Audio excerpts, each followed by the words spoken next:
Kim Chu kinasuhan ang kanyang ate Lakam sa reklamong qualified theft.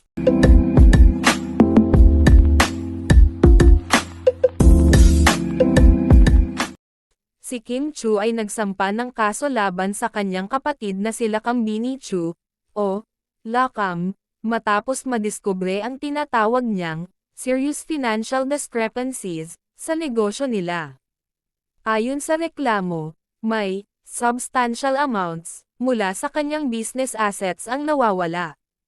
Ibinigay ni Kim ang formal na reklamo sa Prosecutor's Office sa Quezon City noong 2 ng Disyembre taong 2025.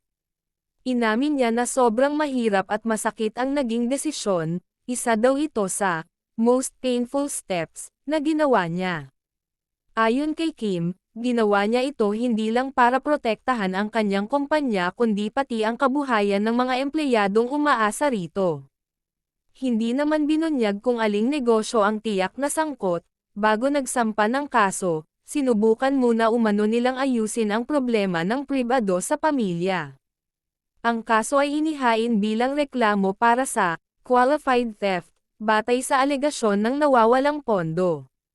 Maraming supporters ni Kim ang nagpakita ng simpatiya at pag-unawa sa kanyang ginawa, dahil malaki umano ang nakasalalay sa negosyo at sa mga empleyado. Sa kabila ng sama ng loob at komplikadong sitwasyon, sinabi ni Kim na patuloy siya sa kanyang trabaho at patuloy na umaasa sa hustisya at linaw para sa lahat.